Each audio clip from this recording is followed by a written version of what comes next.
ನಮಸ್ಕಾರ ಪ್ರಿಯ ವೀಕ್ಷಕರೇ, ತಮಗೆಲ್ಲರಿಗೂ ಈ ಕಾರ್ಯಕ್ರಮಕ್ಕೆ ಸ್ವಾಗತ. ಇವತ್ತಿನ ವಿಚಾರ ಸೆಪ್ಟೆಂಬರ್ 21 ಅಮಾವಾಸ್ಯೆಯ ದಿನ ಭಾಗಶಃ ಸೂರ್ಯಗ್ರಹಣದ ಬಗ್ಗೆ ಒಂದು ಜ್ಯೋತಿಷ್ಯ ವಿಶ್ಲೇಷಣೆಯ ಮೂಲಕ ಚರ್ಚೆ ಮಾಡೋಣ. ಇದರ ಪರಿಣಾಮ ಏನಂತಂದರೆ, ಪ್ರತಿಯೊಬ್ಬರು ಜನರ ಮೇಲೆ ಅವರ ಹೃದಯಕ್ಕೆ ಸಂಬಂಧಿಸಿದ ಕಾಯಿಲೆಗಳು ಜಾಸ್ತಿ ಆಗ್ತವೆ, ಹಲ್ಲಿಗೆ ಸಂಬಂಧಪಟ್ಟಂಥ ತೊಂದರೆಗಳು ಜಾಸ್ತಿ ಆಗ್ತವೆ ಮತ್ತು ಕಣ್ಣಿಗೆ ಸಂಬಂಧಪಟ್ಟಂತಹ ತೊಂದರೆಗಳು ಉಂಟಾಗುತ್ತವೆ. ಇದು ನಮ್ಮ ದೇಶದಲ್ಲಿ ಕಾಣದೇ ಇದ್ದರೂ ಕೂಡ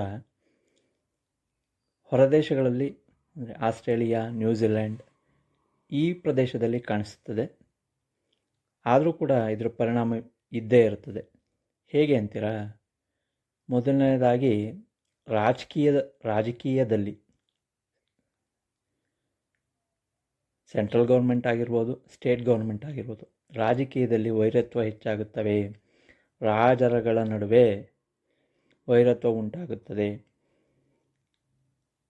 ಹಾಗೂ ದೇಶಗಳ ನಡುವೆ ಯುದ್ಧಗಳು ಪ್ರಾರಂಭವಾಗುವುದನ್ನು ಸೂಚಿಸುತ್ತವೆ ಹಾಗೂ ಹೊರದೇಶದ ರಾಜರುಗಳಿಗೆ ಕೆಲವೊಂದು ಕಂಟಕಗಳು ಉಂಟಾಗುತ್ತವೆ.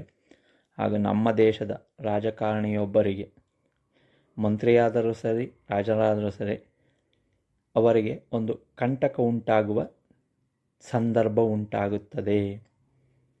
ಹಾಗೂ ಕೆಲವೊಂದು ಸ್ಥಳಗಳಲ್ಲಿ ಭೂಕಂಪನಗಳು ಉಂಟಾಗುವಂಥ ಸಾಧ್ಯತೆ ಇರುತ್ತದೆ. ಒಂದು ಸಿಂಪಲ್ ಆದ ಪರಿಹಾರ ಅಂದರೆ, ಎಲ್ಲ ರಾಶಿಗಳಿಗೂ ಅನುಕೂಲ ಆಗಂಗೆ ಲಕ್ಷ್ಮೀ ನರಸಿಂಹಸ್ವಾಮಿ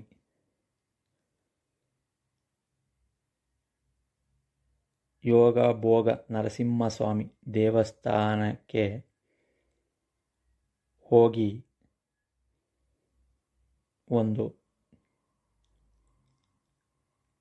ತುಳಸಿ ಮಾಲೆಯನ್ನು ಕೊಟ್ಟು ಪೂಜೆ ಸಲ್ಲಿಸಿದರೆ ಅದರ ಪರಿಣಾಮ ಕಡಿಮೆಯಾಗುವಂಥ ಸಂಭವ ಇರುತ್ತದೆ. ನಮಸ್ಕಾರ.